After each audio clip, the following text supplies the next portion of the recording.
கதவம் சேனலை சப்ஸ்கிரைப் பண்ணி bell ஐகானையும் click பண்ணிக்கோங்க. விவேகானந்தர் மண்டபத்தில் தியானத்தை பிரதமர் மோடி தொடங்கினார். காவேரி கூக்குரல் சார்பில் தஞ்சையில் 4,75,000 மரக்கன்றுகள் நலத்திட்டம் எம்எல்ஏ நீலமேகம் தொடங்கி வைத்தார்.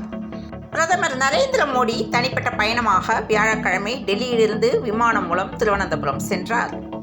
விவேகானந்தரை நேர்முகமாக ஒளிபரப்புவது பக்தி உள்ளவர்களின் வாக்குகளை ஈர்ப்பதற்கே என பக்தி போதை அரசியலில் ஈடுபடாது எனவும் கே. வீரமணி விமர்சனம் செய்துள்ளார்.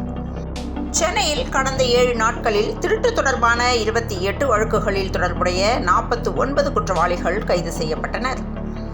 நெல்லை மாவட்டம் டவுன் வடக்கரத வீதியில் சமோசா கடை ஒன்று செயல்பட்டு வருகின்ற நிலையில் பொதுமக்கள் அதிகம் கூடும் பகுதியில் செயல்பட்டு வந்த கடையில் இன்று மாலை சிலிண்டரில் கசிவு ஏற்பட்டு தீப்பிடித்தது. இதனால் 6 பேர் படுகாயமடைந்துள்ளனர்.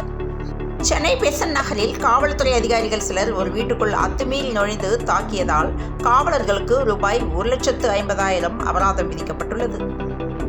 அமித்ஷா உத்தரப்பிரதேச மாநிலம் வாரணாசியில் உள்ள காசி விஸ்வநாதர் கோயிலில் இன்று வழிபாடு செய்தார்.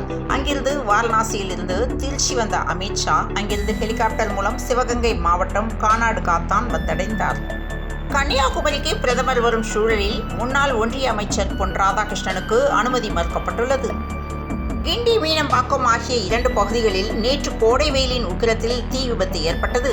இப்பகுதியில் தீயணைப்பு வீரர்கள் விரைந்து செயல்பட்டு தீயை அணைத்தனர்.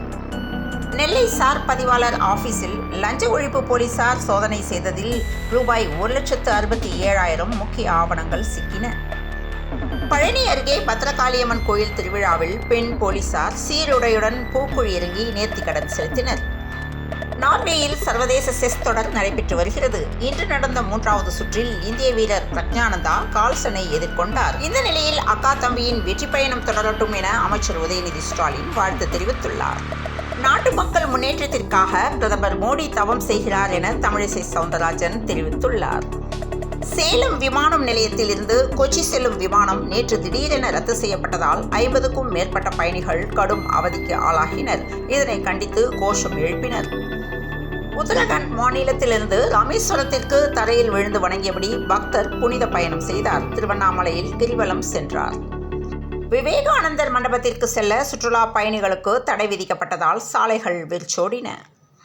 அண்ணா அறிவாலயத்தில் கருணாநிதி புகைப்பட கண்காட்சியை டி.ஆர். பாலு தொடங்கி வைத்தார். மலைச்சரிவை தடுத்து மக்களை காக்கும் மன்னானி திட்டம் முதலமைச்சர் மு.க. ஸ்டாலினுக்கு மலையளவு புகழ் சேர்க்கும் மகத்தான திட்டம் என தமிழ்நாடு அரசு தெரிவித்துள்ளது. தேர்தல் பிரச்சார பிரதமர் மோடியின் ஹெலிகாப்டரில் அவரது ரசிகர் தொங்கினாரா? வைரல் வீடியோ போலி என்பது நிரூபணமாகியுள்ளது. நார்வே செஸ் தொடரில் இந்திய கிராண்ட் மாஸ்டர் பிரக்ஞானந்தா கிளாசிக்கல் ஆட்டத்தில் உலகின் முதல் நிலை வீரரான மேக்னஸ் கால்சனை வீழ்த்தி வெற்றி பெற்றார். தலைமை பயிற்சியாளரை புத்திசாலித்தனமாக தேர்வு செய்ய வேண்டும் என BCCIக்கு கங்குலி கோரிக்கை விடுத்துள்ளார். சிங்கப்பூர் ஓபன் பேட்மிண்டன் 2வது சுற்றில் PV சிந்து அதிர்ச்சி தோல்வியுற்றார். சென்னையில் 22 கேரட் ஆபரண தங்கத்தின் விலை சவரனுக்கு ரூபாய் 360 குறைந்து சவரன் ரூபாய் 53,840க்கு விற்பனையானது. இன்றைய பெட்ரோல் மற்றும் டீசல் விலை நிலவரம். பெட்ரோல் லிட்டர் ஒன்றுக்கு 100 ரூபாய் 75 காசுகளுக்கும் டீசல் லிட்டர் ஒன்றுக்கு 92 ரூபாய் 34 காசுகளுக்கும் விற்பனையானது. தமிழ்நாட்டில் 18 இடங்களில் சதமடித்த வெயில். அதிகபட்சமாக திருத்தணியில் 108.5 டிகிரி வெப்பம் பதிவாகியுள்ளது. பருவமழை கேரளாவில் பெரும்பாலான பகுதிகளிலும் தென் தமிழகத்தில் சில பகுதிகளிலும் இன்று வியாழக்கிழமை தொடங்கியுள்ளது. இதனால் தமிழகத்தில் இவ்வார இறுதியில் கனமழைக்கு வாய்ப்புள்ளதாக சென்னை வானிலை ஆய்வு மையம் தகவல் தெரிவித்துள்ளது. தொடர்ந்து இணைந்திருங்கள் பிரபாஸ் கதவம் செய்திகளுடன். மீண்டும் மற்றொரு செய்தியில் சந்திப்போம். வணக்கம்.